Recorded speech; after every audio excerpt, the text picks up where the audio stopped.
Oh, I have to take a picture of you guys. Melissa insisted.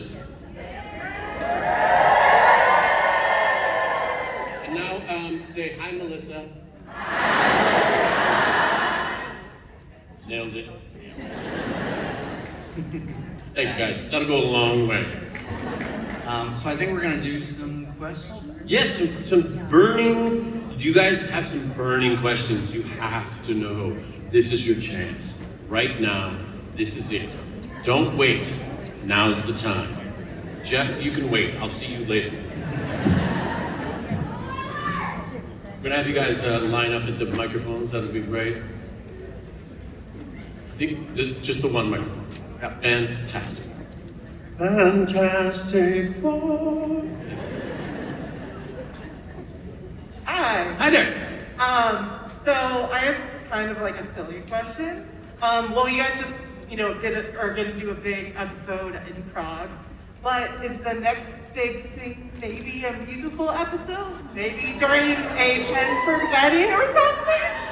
Wow, you're going for all of it right up front. I don't know that I have a musical episode like that in me. Music is very important to the show. Yes. To me, that is a little bit of a... Hard to suspend reality like that and make it an actual musical episode. However, we do have some incredible singers on our show. No, we do, and we definitely took advantage of Melissa. We had our American Idol. Yeah, we put some right on. It was so great, but yes, so I don't know if that's satisfying to you, but that's the real. Maybe we'll try to squeeze a karaoke party in there. Another one. Hi, my question is technically two. What's your funniest scene that you ever filmed, along with what's the most unrealistic scene that you ever filmed?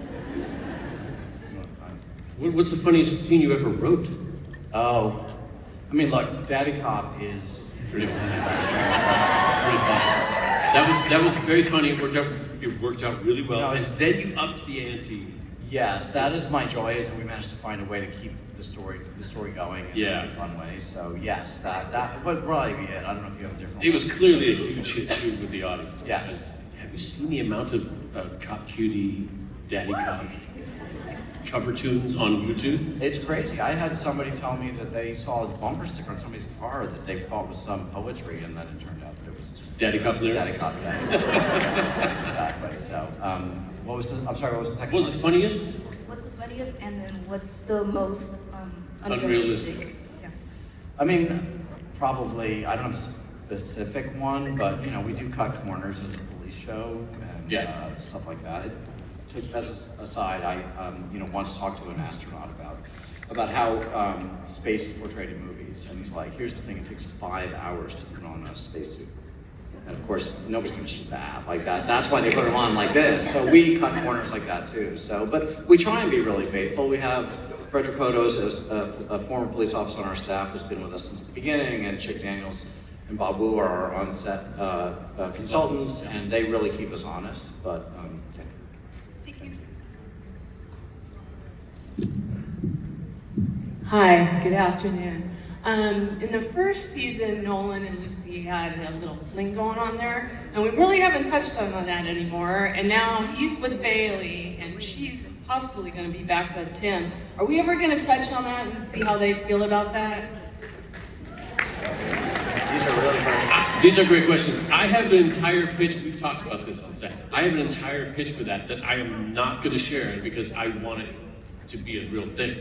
So to be continued then. No, but look, I mean, yes, it feels a little bit ancient history at this part for sure. Yes. But I'm interested in your pitch. Oh, I can't wait. I'm gonna act it all out for you too. We'll get back to I'm it. waiting. I love that you guys care, first of all. Yes. Thank you, gentlemen. Mr. Fillion, 20 years ago was my first Comic-Con. You were in Hall H for 2 projects, Serenity and a little movie called Slither, directed by an unknown up-and-coming director named James Gunn.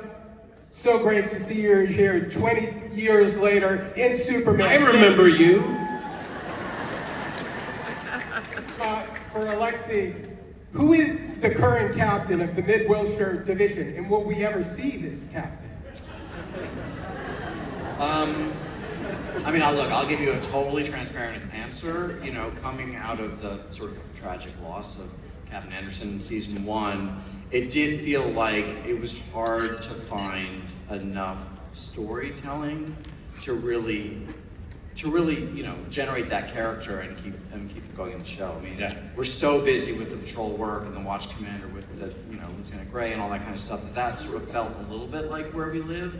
We've had a few different chiefs of police show up, one to give you your golden ticket, right, like that. But no, I think just practically on the show, that's sort of a level that unless we need it in a specific episode is not or something worth. Time for a promotion for Tim. Copy that. I hope he doesn't get shot in the neck. Listen. I'll tell you this about Mercedes Mason, who played our Captain Anderson. She and I still play backgammon. We used to play backgammon on set. We still play backgammon, texting back and forth. And I'm totally sure she's cheating. No one can roll that many doubles. Hi guys, before I ask my question, a lot of us in Burbank miss you on stages 8 and 22. Thank you for that. Thank you for that. So a lot of my guests who see me at work still ask about the show, and they won't even ask me what it's like when you guys film in the neighborhood, because they're like, can they rent my house up? What do I tell them? I mean, look, we film all over Los Angeles. I mean, it's part of the joy. And when we first started the show, it was important to me to really show Los Angeles the way it really was at the time and continues to be, versus the sort of 90s LA gang stuff that really every cop show that was in LA did. And so just the sheer diversity and variety and size of Los Angeles. So we shoot all over, so maybe come to... I love that Los Angeles is a character in the show. Yeah. We get to see a lot of really beautiful spots in Los Angeles. Some not so beautiful spots. Not so beautiful, yeah. There was one time, there was some gunfire. Yes, that was very, I mean, so you guys were downtown filming, and, you know, I get a call from our line producer saying somebody, at the time it felt like somebody took a shot at us. Yeah.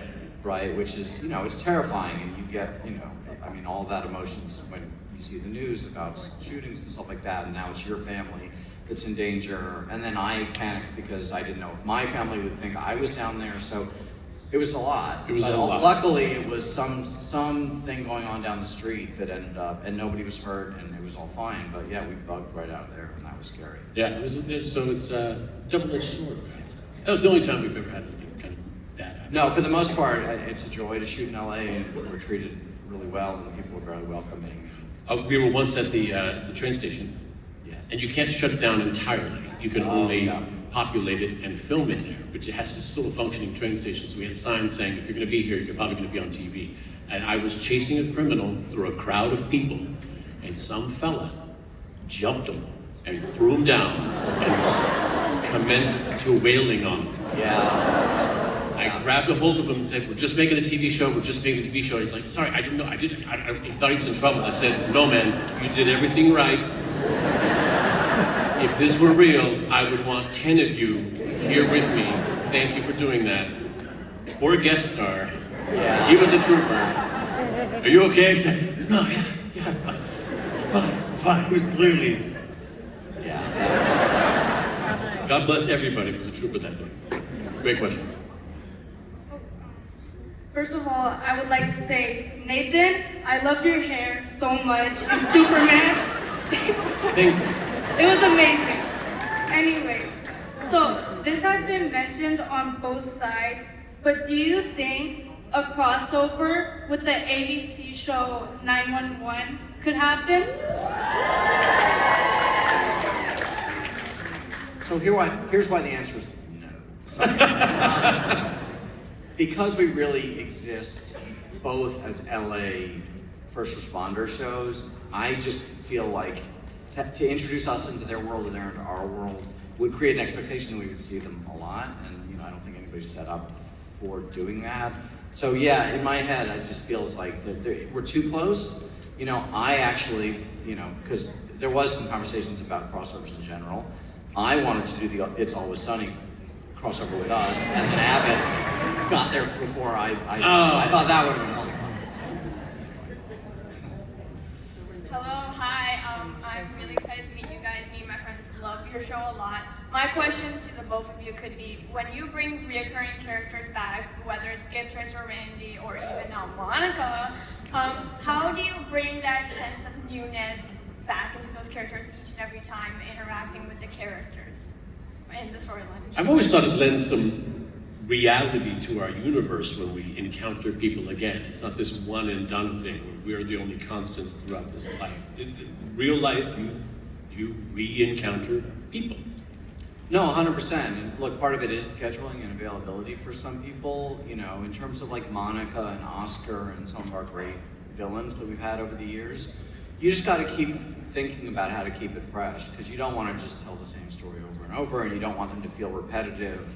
But I will say that there's plenty of times over the life of the show that we've had a guest star show up and they spark, you're like, and then the not famous actors or whatever would just show up and you're like, I want to see them again. Definitely. And so we then figure out a way to write them into the show down the line. So, which is the other thing, is like, you know, in our world, we patrol basically all of Los Angeles, so but we patrol everywhere from the beach to the desert.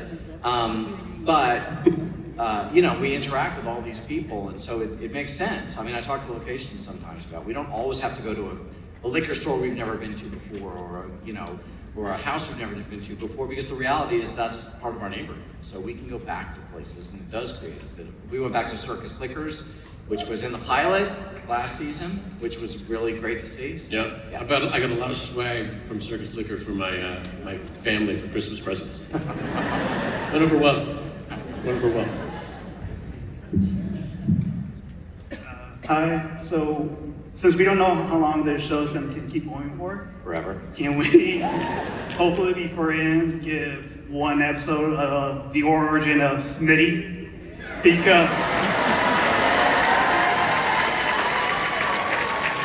you know, what's funny is that Trent is, I think, the first character that showed up for a one-line part on the show, and I'm like, that guy's good. Yes. So we brought him back, and now he's become Smitty, but he was not originally created to be that. He was going to be a guy who looked at you and just like rolled his eyes. Exactly. And then he's sort of grown. So I would love to see more of the origin of Smitty. I've made a career out of getting metaphorically kicked in the crotch and suffering, and people love to watch characters on TV suffer. I think there's a safe judgment we can be. We can safely say, I'm glad that's not me.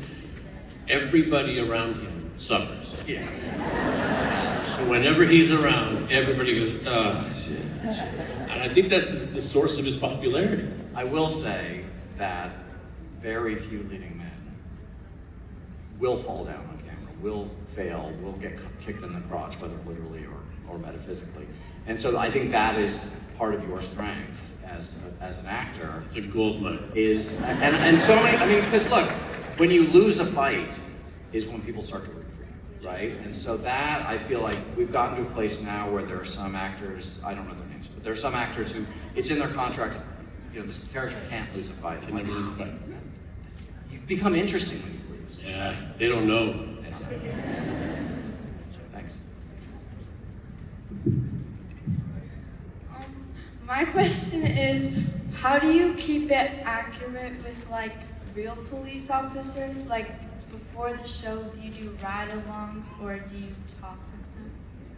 Yeah, so as I said, Frederick Cotto, who is on our writing staff, was a San Jose police officer, I believe, for 18 years, wounded 32 times in the line of duty.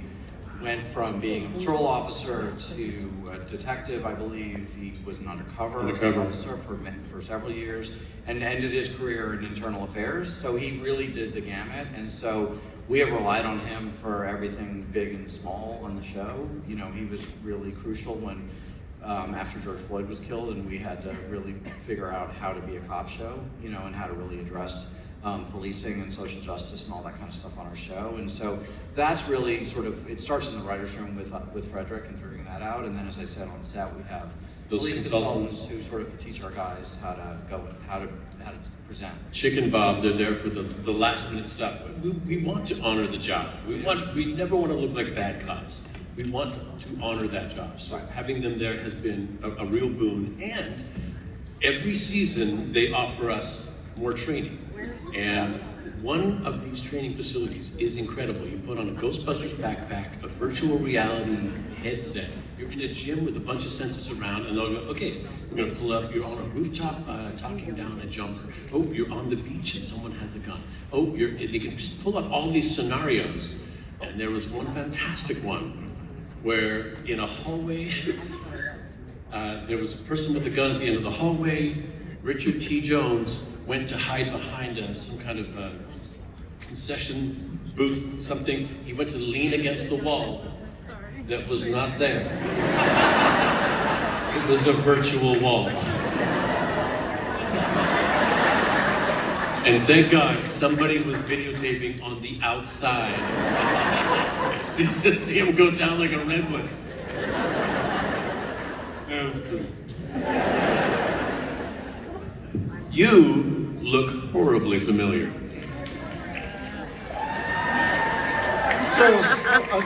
So somebody already asked a question about a musical, but you've had Felicia Day on before.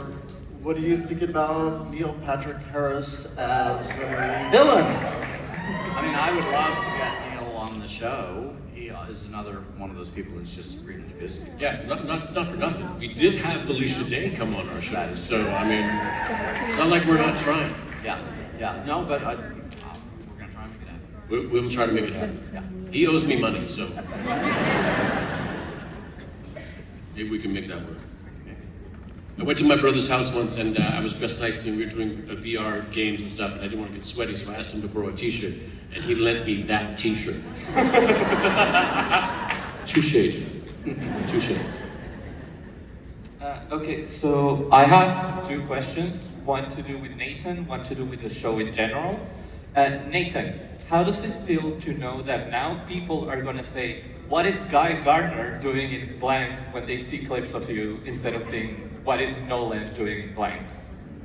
I'm having a little trouble hearing you. What is like Guy Gardner? What? It's a thing in YouTube or like TikTok and everything that when the rookie or like other stuff you worked on shows up, it's like, oh, what is Nolan doing being a detective? So now... Who said that?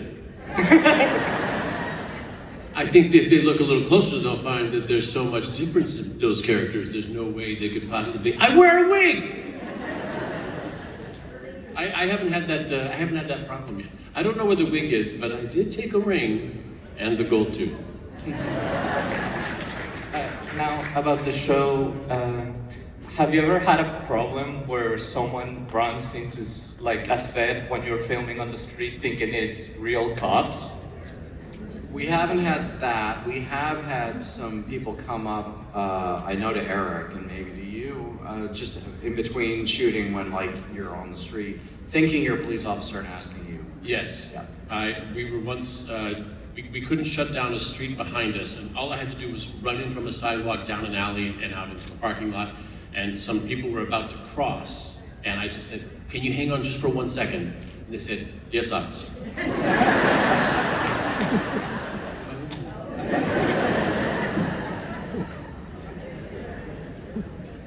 Hello. My name is Ryan, and is that so you don't forget, or so that, or just for people in general to know if they want to say hi. Yeah. So, as a fan, we all have our favorites, from Castle, the Firefly, to everything. In my household, like you touched on it earlier, my daughter, she's 12. The Rookie plays non-stop. So we watch it all the time. She's probably watched it at least 4 times from 1 to season up until now. So you raised her right. Yes. Right. So here's my thing. It is my birthday, and thank you. As a birthday ask, Nathan, as John Nolan, can you just say hi to my daughter Riley? Hi, Riley. You're under arrest. And she's here, by the way, but she's too nervous. She's gonna be mad at me for this, but it's okay. Now, Love you, baby. Thanks, guys. I appreciate it.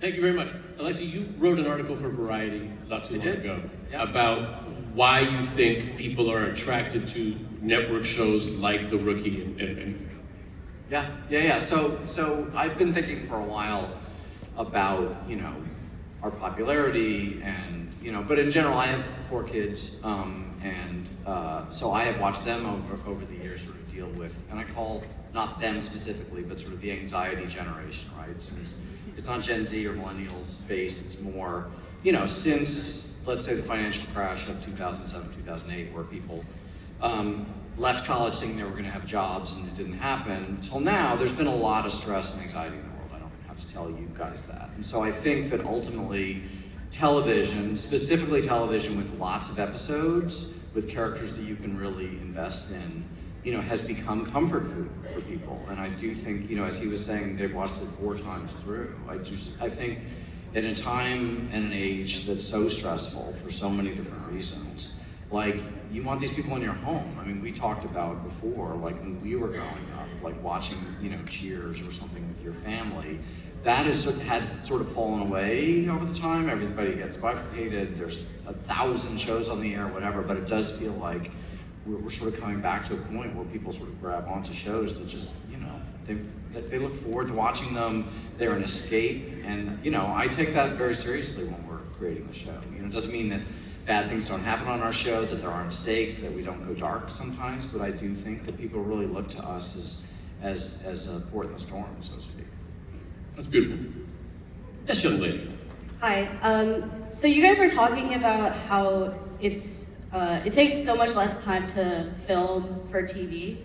So as a layperson, maybe I have bad taste, but I feel like a lot of the 22 episode shows I see are just as high quality as a lot of movies. So I was wondering, like, what exactly are the details that make it so much faster to film for TV, or why does it take so much longer for movies?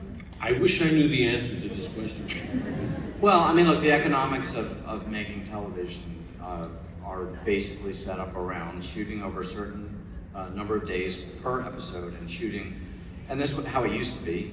In normal order, it used to be 22 episodes a year. So over 22 episodes, you shoot a certain number of days, and the economics of how much it costs to make that versus how much you make for it, like all that made sense. Part of the drama that's happened over the last 5 years, the writer's strike, director's strike, all that was about that streaming kind of broke the model, because now you're only doing 6 episodes, you're only doing 8. And so it gets harder to make money on that. I think on the feature to TV side, I mean, movies they've existed longer, I think, and ultimately there's a bigger budget for a lot of movies, and they really can take their time in a way, and there's a sense of artistry that's existed there, which I feel like we match, on our thing, but I do think there's a little bit of like, if you're moving too fast, it's not good, whereas I feel like we do amazing things. I agree. Someone also related to me once, on a bigger screen, you have to be concerned about the vast amount of detail. Yeah. Because the screen is literally so much bigger. Right. Okay, I'll take it. So my dad said I can watch anything that you're in, Nathan, because you're you. Listen, let's listen. Because you're you. So I become like addicted to The Rookie, and I watch it with my dad. So my question is, do you guys watch it with your families? Well, I live in a different country than my family. Right. But I'll share this. When I started doing The Rookie and The Rookie started airing, my youngest niece, Jordan, said to me, "Nathan, you're finally on a show I actually like." I said, "I've been on TV since before you were born." She said, "I know." Yeah, and for me, I mean, by the time an episode ends up on the air, I mean, I've seen it a lot. Yeah. I mean, I've taken it from breaking the story stage through a story document, through a script, through revisions, through prep, through production, and then you get into post, and you're editing it to get it to lock it, and then you're sound and music spotting it, and you're doing sound mixes and color sessions and stuff like that. So the reality is that once an episode is out in the world, I never watch it again. Yeah.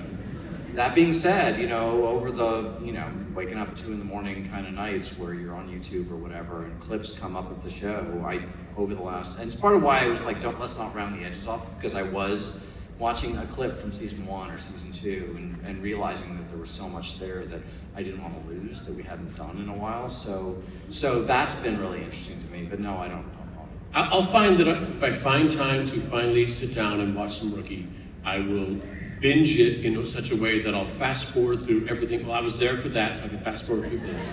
I'll be catching up on other storylines that I was not so familiar with, to see what people were doing and where they are now.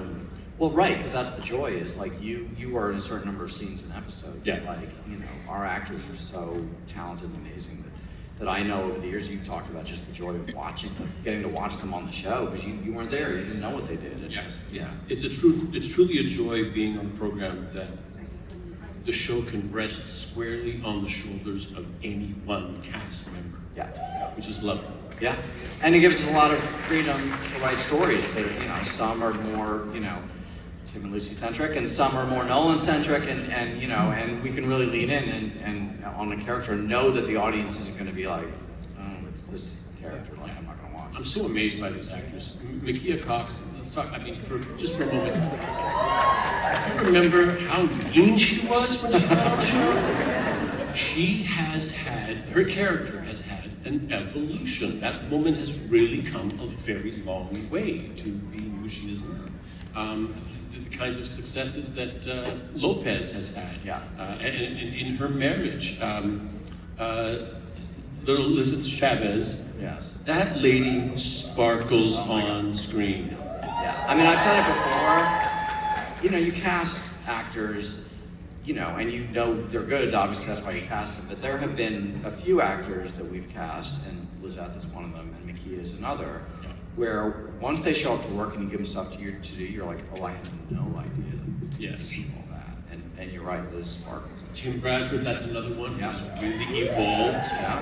And I always laugh at him. I said, you spend so much time being such a jerk. Now all you have to do is go, and everybody fawns over you. I tease him, but it's a layered performance. Yeah. Speaking of layered performances, Melissa. Yeah.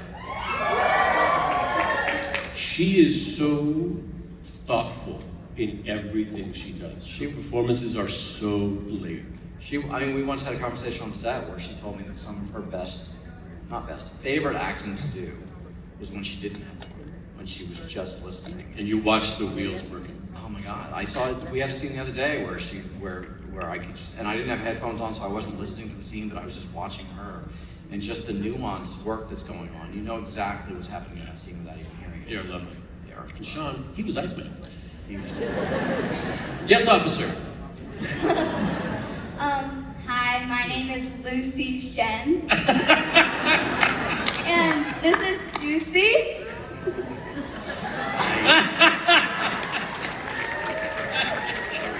I have like 100 different questions, but I can only ask 2. So one of them is, when you film scenes like on the streets, do you have to stop the whole street or rent it out? What do you do? That's absolutely true. We have to rent the street, we have to lock it down, and then every once in a while we have to release traffic so that people can go. It's a lot easier to do in Los Angeles, because in Los Angeles people stop and go, oh, what are you guys filming? In New York? Oh, they got upset. Nobody else. No. I gotta go to work! It's a little bit of a pain, but we have to lock down the street. We actually got to lock down the street, Hollywood Boulevard. Only 2 times a year will they allow you to lock down Hollywood Boulevard. We should do that again. Okay. Okay. Yeah, so we did that. We locked it down. That was fantastic. And what was your second question? Will Lucy go undercover more? It's funny you say that. We have an undercover Lucy story that we're working on in the writer's room right now.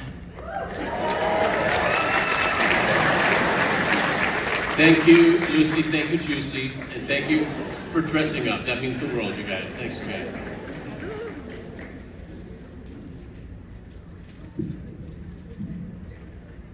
Just first want to say that you guys make an amazing show. Personally, me and my girlfriend just love the show, so we're always excited whenever an episode released. But my most important question that I can think up at the top of my head is, when are we going to see Pete return?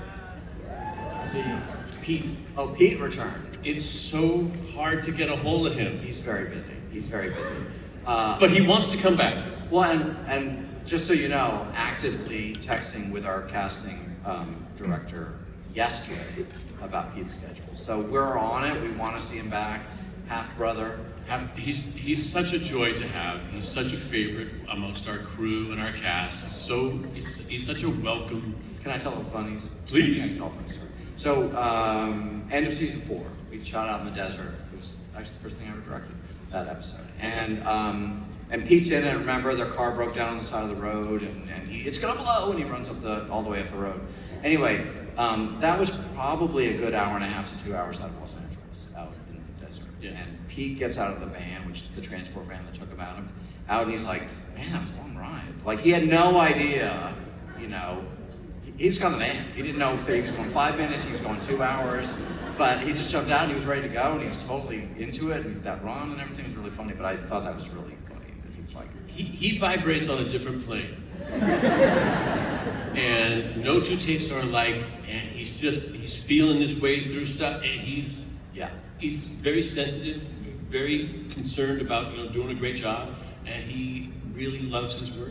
Yeah. And he's so kind. Yeah. And I know that he really loves being on the show. He does. It gets back to us that he really loves that he's got a home here and that he can come back, and yeah. So, Yeah, he's welcome anytime. He's such a boon. He's wonderful.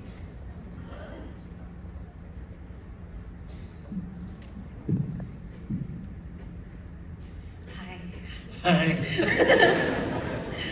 I want to know if public discussion affect the plot line of the show. Like, do you guys read Reddit and people comment on it? And you guys like, oh, Lucy and Tim, because they had a break and then they come back. So, did you guys read anything? Do you read social media and then change how you do your job based on what's being discussed? I don't. What? I try and avoid social media and fail. Let's put it that way. I'll be honest. You know, I do try and avoid it. I do feel like at the end of the day, you know, our job as storytellers is really to sort of, you know, be in charge of the story. That being said, like, it's not like I don't hear people and I don't take some stuff in. I definitely did feel a lack of excitement or borderline anger about the Chenford stuff last season, and so, you know, it definitely resonated with me. I mean, I do think that, and I've said this before, that I really felt like if we cheaped out on the repercussions of that breakup, that we would be doing the characters a disservice, that ultimately the hurt that was caused and the after effects and what Tim needed to do to sort of get himself right, and honestly what Lucy then went through, were all important journeys for them to go on. Yes. So I didn't want to rob them of that just to put them back together. So there, stuff does get to me. I don't look at it every day, but stuff does get to me, and then you just have to go, oh, that's a valid point sometimes. I think what's important too is that people should just understand that if your entertainment is making you feel something, it's good entertainment. It doesn't matter, honestly, what you're walking away feeling, so long as you feel something. If you walk away not feeling anything, then you haven't been entertained, not properly. Yeah. I think we have time for 2 more, maybe.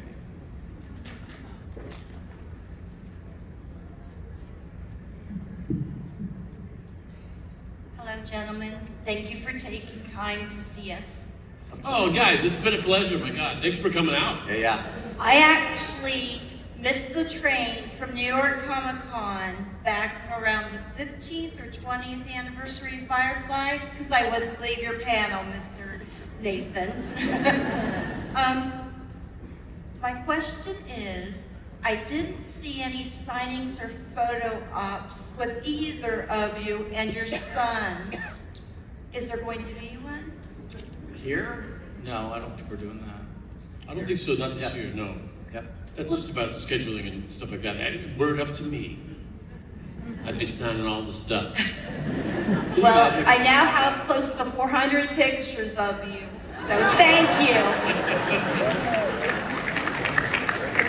All right, last question. surprise. Yeah, we got you some signed stuff there. Hi, all right? Guys, we've been giving away some signed rookie stickers and stuff like that for folks to come up and ask questions. Just see it. You could have asked something. Now you're telling. Alright, first of all, love the show. I'm already on season 4, so please no spoilers. Get a little closer to that microphone. Oh, sorry. I'm already on season 4, so no spoilers, please. Okay. But my question is nothing to do with the rookie. A few years ago, you done a short Uncharted film. That's right. Is there a possibility of you coming back as Nathan Drake? No. Short and sweet. Yeah. Again, word up to me, yeah. All right, let's do one more question then. One more rookie-centric question, I'm sure. Hello.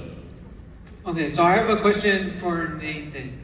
If you have to pick a favorite cast or person that you worked with on The Rookie, who would it be?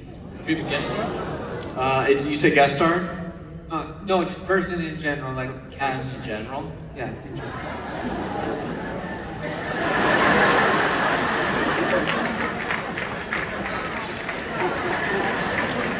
Alexei, not only is our showrunner, our head writer, not only is he do all these things, he's been directing episodes and acting in episodes. If you can call it that, yes.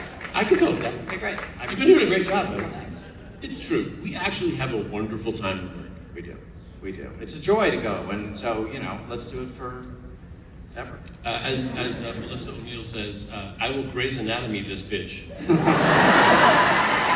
Guys, thank you so much for coming out. What a joy. Thank you very much. Thank you, Alexei. Thank you, Xander.